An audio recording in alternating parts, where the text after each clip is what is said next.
Hello everyone, जय हिंद। आज हम बात करेंगे 6 दिसंबर 2025 के करंट अफेयर की। तो चलिए स्टार्ट करते हैं आज का पहला क्वेश्चन। पहले क्वेश्चन में पूछा गया है, मध्य प्रदेश में 2025 में बाल विवाह के मामले में कितने प्रतिशत की वृद्धि आई है। तो जो राइट आंसर है 47%। अगर हम मध्य प्रदेश की बात करें, राजधानी भोपाल, राज्यपाल मंगूभाई पटेल, मुख्यमंत्री डॉक्टर मोहन यादव जो भारतीय जनता पार्टी से हैं, विधानसभा सीटें 230, लोकसभा सीटें 29 और राज्यसभा सीटें 11 हैं। अभी रिसेंटली क्या हुआ है, तो मध्य प्रदेश में 2025 में बाल विवाह के मामले में 47% की वृद्धि आई है। 2020 में 366 मामले दर्ज हुए थे, जबकि 2025 में 538, मतलब 47% कहीं ना कहीं ज़्यादा है। 2021 में 436, 2022 में 519 और 2023 में 528, 2024 में 529 मामलों की दर्ज हुए हैं। उसके बाद अगर सबसे ज़्यादा जो हॉटस्पॉट्स बना है वो है दमोह जिला, जो है वो हॉटस्पॉट बना है। मतलब वहाँ अकेले में ही 115 से ज़्यादा बाल विवाह के मामले दर्ज हुए हैं। यह पहली बार है कि किसी भी जिले में साल भर में 100 से ज़्यादा मामले दर्ज हुए हैं। भारत का जो पहला बाल विवाह मुक्त जिला है वो बालोद है, छत्तीसगढ़ में। और एक रिपोर्ट आई है justice right for the children JRC की रिपोर्ट के अनुसार, tipping point two zero a child marriage free India के अनुसार लड़कियों के बाल विवाह के मामलों में 69% कमी आई है, और जबकि लड़कों के 72% की कमी आई है। और आसाम ने सबसे बड़ी सफलता दर्ज ये की है कि जहाँ पर लड़कियों के जो बाल विवाह है उसमें 84% की जो गिरावट दर्ज की गई है। उसके बाद अगला क्वेश्चन ये पूछा गया है कि हाल में ही दुनिया की सबसे जो स्वयं निर्मित जो महिला अरबपति कौन बनी है, तो उसका नाम है लुआना लोपस लारा। जो है वो सबसे पहली जो सेल्फ मेड और सबसे यंगस्टर जो है बिलीनियर बनी है। तो वो करती क्या है, लुआना लोपस लारा जो है ब्राज़ील की हैं, 29 ईयर की हैं, और एक ये एंटरप्रेन्योर हैं। अब ये इन्होंने क्या क्या है, ये दुनिया की सबसे युवा जो youngest self made female billionaire बनी है, जिनकी जो संपत्ति है $1.3 बिलियन आकी गई है। वर्ष 2017 में उन्होंने अपने साथी MIT ग्रेजुएट तारिक मसूर के साथ मिलकर एक कलाची नाम का एक स्टार्टअप की जो है स्थापना की थी। ये है क्या, एक प्रेडिक्शन मार्केट प्लेटफॉर्म है जो लोगों को भविष्य की घटनाओं और ट्रेड के कर सकते हैं, उसमें देख सकते हैं। और जो कंपनी का मूल्यवान वर्तमान है वो $11 बिलियन के आसपास है।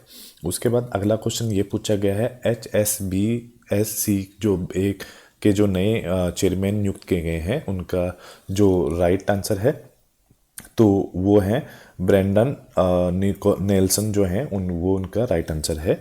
तो right answer is D, Brendan Nelson जो है वो नए चेयरमैन बने हैं। अब क्वेश्चन ये क्या है, HSBC है क्या। अब क्वेश्चन ये है कि पहले आपको ये याद रखना है कि जो चेयरमैन कौन है, ब्रेंडन नेल्सन है, और वो पहले अंतरिम अध्यक्ष हैं जो स्थायी रूप से जिम्मेदारी संभालेंगे। HBC का मतलब क्या है, ये Hong Kong and Shanghai banking corporation है, जिसकी स्थापना 1865 में ब्रिटिश हांगकांग में की गई थी, पर इसका जो मुख्यालय है वो लंदन यूनाइटेड किंगडम के अंदर प्रेजेंट है। अब उसके साथ साथ कुछ और भी नियुक्तियां हुई हैं, जैसे कि डॉक्टर राजीव रंजन एशिया अवसंरचना निवेश के बैंक के उपाध्यक्ष, डैनियल डेक्रूज जो है IMF के प्रथम उप प्रबंधक निर्देशक, राघव गुप्ता ओपन AI के और भारत एशिया प्रशांत क्षेत्र के शिक्षा प्रमुख, अमर जो सुब्रमण्यम है एप्पल के AI के वाइस प्रेसिडेंट, क्रिस्टी कॉविड जो है अंतर्राष्ट्रीय ओलंपिक समिति की अध्यक्ष, प्रिया नायर हिंदुस्तान यूनिलीवर लिमिटेड की CEO, क्रिस्टेलिना जॉर्जीवा उत्तर जो अंतर्राष्ट्रीय है मुद्रा कोष की प्रबंधक निर्देशक बनी है। उसके बाद अगला क्वेश्चन ये पूछा गया है, 23वें भारत रूस शिखर सम्मेलन के में रूस का प्रतिनिधित्व करने के लिए भारत की यात्रा पर कौन आए हैं। उसका जो राइट आंसर है व्लादिमीर पुतिन जो हैं वो भारत की यात्रा पर अभी हाल में ही आए हैं। तो 4 दिसंबर 2025 को रूसी राष्ट्रपति व्लादिमीर पुतिन नई दिल्ली पहुंचे हैं। वो 23वें भारत रूस वार्षिक शिखर सम्मेलन में भाग लेने आए हैं। यह दौरा 2 दिन का है और 27 घंटे का कार्यक्रम तय है। प्रधानमंत्री मोदी ने पुतिन को स्वयं पलाम जो एयरपोर्ट पर लेने गए थे, उनका स्वागत किया है, और प्रधानमंत्री मोदी ने पुतिन के लिए एक निजी प्राइवेट डिनर का भी आयोजन किया है।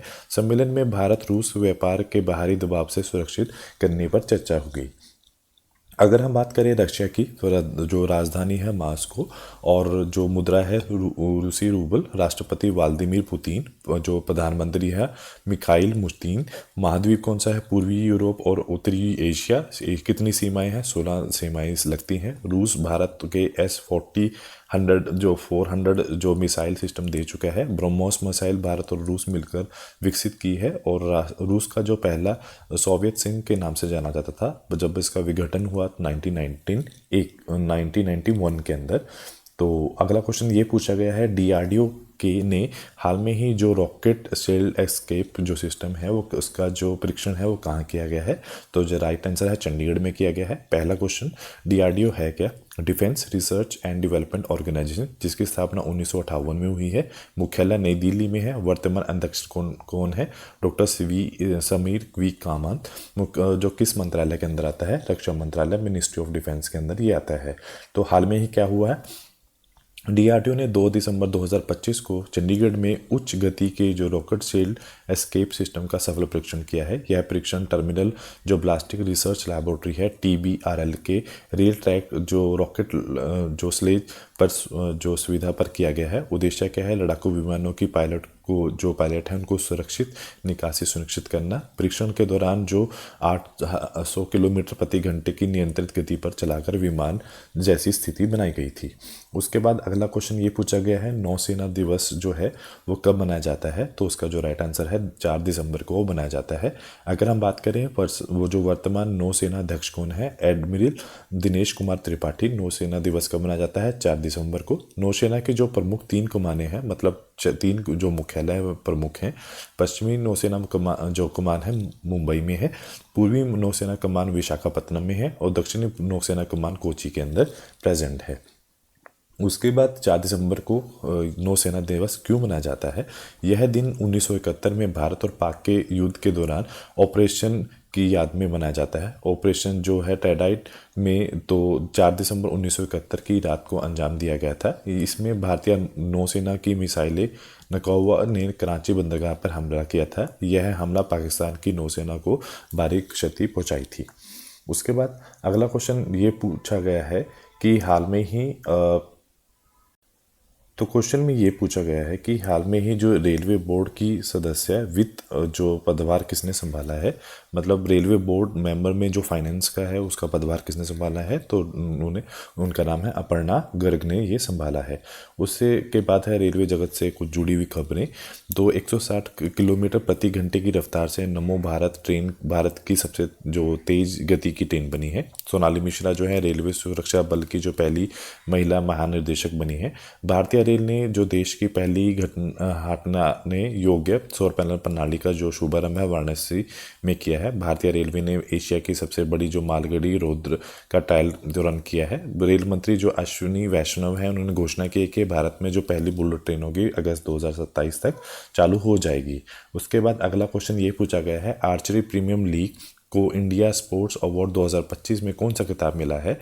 तो उसका जो राइट आंसर है उभरता हुआ प्रोफेशनल जो sports event of the year, ये जो पुरस्कार है अवार्ड है उनको अपने नाम किया है। तो हुआ क्या है, आर्चरी प्रीमियम लीग का जो इंडिया स्पोर्ट्स अवार्ड 2025 में उभरता हुआ professional sports event of the year का खिताब उन्होंने अपने नाम किया है। जो APL है आर्चरी एसोसिएशन ऑफ इंडिया, वो दुनिया की पहली प्रोफेशनल जो आर्चरी लीग है। इसका जो सीज़न 2 से 12 अक्टूबर 2025 में यमुना स्पोर्ट कॉम्प्लेक्स नई दिल्ली में पहला सीज़न जो हुआ रिसेंटली हुआ था। उसके बाद जो रिसेंटली जो अवार्ड नॉमिनेट हुए हैं जैसे कि मोहन लाल जो हैं दादा साहेब फाल्के अवार्ड 2025, बाबा कल्याणी जो है हॉली पदक, द पिट एमी अवार्ड 2025 जो सबसे सर्वश्रेष्ठ ड्रामा सीरीज रही है, मोहन सिंह जो है PV नरसिम्हा राव पुरस्कार, इंदौर स्वच्छ वायु सर्वेक्षण पुरस्कार, Yusuf Ahmed Camel international award, Anuparna Roy जो है वेनिस फिल्म महोत्सव में सर्वश्रेष्ठ निर्देशक, और आनंदी V पाटिल जो हैं प्रोफेसर VK गोयंका पुरस्कार, एजुकेट गर्ल रमन रेमेसेस पुरस्कार 2025, Manika Vishwakarma miss universe India 2025 का खिताब इन्होंने अपने नाम किया है। तो उसके बाद अगला क्वेश्चन, हाल में ही जो नवरत्न जो स्टेटस है किसे मिला है?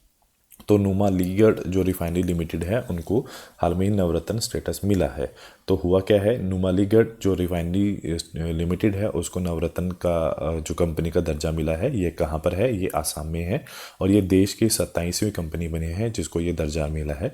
तो उसका मतलब है भारत में अब तक 27 कंपनियां हैं जिनको नवरत्न का दर्जा मिला है। अब क्वेश्चन ये है कि नवरत्न दर्जा मिलने के लिए नुमालीगढ़ रिफाइनरी जो लिमिटेड है उसकी परियोजना 1000 करोड़ रुपए का निवेश बिना सरकारी मंजूरी के कर सकती है। इसके लिए उससे पहले जो है 26वीं नवरत्न कंपनी IRCTC थी और 14वीं महा जो रत्न कंपनी कौन सी है, हिंदुस्तान एरोनॉटिकल्स लिमिटेड है जिसका जो मुख्यालय है।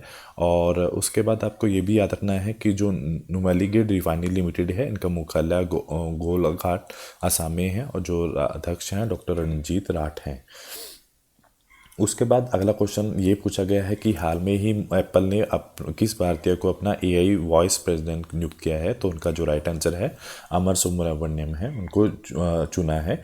तो उसके साथ साथ कुछ और भी जो अभी नियुक्तियां हुई हैं उनको देख लेते हैं। शेफाली वर्मा हरियाणा महिला आयोग की ब्रांड एम्बेसडर, ज्ञानेश कुमार अंतर्राष्ट्रीय लोकतंत्र और चुनावी सहायता संस्थान, अमित अग्रवाल जो है नई जो टेलीकॉम सेक्रेटरी बने हैं, संदीप प्रधान सैबी के जो हॉल टाइम मेंबर बने हैं, कीर्ति सुरेश जो है यूनिसेफ इंडिया के सेलिब्रिटी एडवोकेट बने हैं, S श्री कृष्णन जो है जम्मू कश्मीर के बैंक के अध्यक्ष के रूप में नियुक्त हुए हैं और जॉन फैनर जो हैं वॉलमार्ट के CEO के रूप में नियुक्त हुए हैं।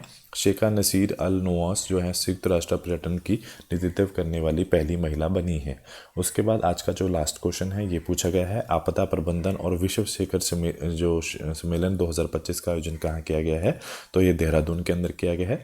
तो यह आयोजन Uttarakhand council for the science and technology द्वारा किया गया है। इसमें भारत और अन्य देश के वैज्ञानिक, नीति निर्माता और उद्योग विशेषज्ञों ने भाग लिया है। वो उद्देश्य क्या है, आपदा प्रबंधन के ऊपर विचार विमर्श करना। इस सम्मेलन की घोषणा की गई थी नए वेदार रडार उत्तराखंड के हरिद्वार, पिथौरागढ़ और औली में लगाए जाएंगे। उसके साथ साथ कुछ और भी सम्मेलन हुए हैं उन पर एक नज़र डालते हैं। विश्व आर्थिक सम्मेलन दोहा स्विट्जरलैंड में, विश्व शिखर सम्मेलन जो है दुबई में, G20 शिखर सम्मेलन जोहान्सबर्ग दक्षिण अफ्रीका में, विश्व प्रौद्योगिकी शिखर सम्मेलन नई दिल्ली भारत में, विश्व सतत विकास जो शिखर सम्मेलन है नई दिल्ली भारत में, G7 जो शिखर सम्मेलन 2025 अल्बर्टा कनाडा में, नाटो शिखर सम्मेलन 2025 द हैग नीदरलैंड में, ब्रिक्स शिखर सम्मेलन 2025 रेडियो जेनेरियो ब्राज़ील में, शंघाई जो सहयोग संगठन शिखर सम्मेलन चीन के अंदर आयोजित किया गया। उसके बाद हम बात करेंगे वीकली करंट अफेयर की, जो इस हफ्ते जो सुर्खियों में रही हैं न्यूज़, जैसे कि भारत ने लगातार दूसरी बार महिला कबड्डी जो विश्व कप अपने नाम किया है। एशिया की सबसे जो खराब प्रदर्शन करने वाली मुद्रा है रुपया बनी है। अरुणाचल प्रदेश में जो ब्लेड दोआव को जो DI टैग मिला है। त्रिपुरा के जो स्टेट जो इलेक्शन कमिश्नर है उनका नाम मनोज कुमार है। भारत का जो पहला सिल्वर ट्रेड टर्मिनल गुवाहाटी में उद्घाटित किया गया। बांग्लादेश जो है दक्षिण एशिया का पहला देश बना है जिसने संयुक्त राष्ट्र जल सम्मेलन में भाग लिया है। अगर हम डेवलपमेंट बॉन्ड इंडेक्स की बात करें, स्वीडन सबसे ऊपर है। दुनिया का सबसे बड़ा जो पॉपुलेशन जो सिटी है जकार्ता है on the basis of population. Sikkim में 2 वैद्य यंत्रों को GI टैग मिला है, तुंगबुंग को और पटोंग को पुलित को मिला है। जस्टिस सूर्यकांत भारत के 53 चीफ जस्टिस ऑफ इंडिया बने हैं। उसके बाद अगला जो वीकली करंटली है, इटली ने अपना चौथा डेविस कप जीता है। इंग्लैंड ने सभी अपने जिलों में ओल्ड एज होम स्थापित किए जाएंगे। सेबी का जो पूर्णकालिक सदस्य संदीप प्रधान बने हैं। स्वीडन दुनिया का सबसे पहला कैशलेस देश बना है। शेफाली वर्मा जो है हरियाणा महिला आयोग की ब्रांड एम्बेसडर बनी है। भारत ने पहला जो ब्लाइंड महिला T20 वर्ल्ड कप भी अपने नाम किया है। इथोपिया 12,000 साल बाद हेलीगाबा ज्वालामुखी फटा है। और WHO ने इंडोनेशिया को पोलियो मुक्त घोषित किया है। दीप्ति शर्मा जो वुमेन प्रीमियम लीग 2026 की नीलामी में सबसे महंगी खिलाड़ी बनी है। और उसके बाद वेंकट श्रीनिवासन को जो है CII गुणवत्ता रत्न पुरस्कार 2025 से सम्मानित किया गया है। तो आज के लिए इतना ही। Do like share subscribe my channel. Thank you so much.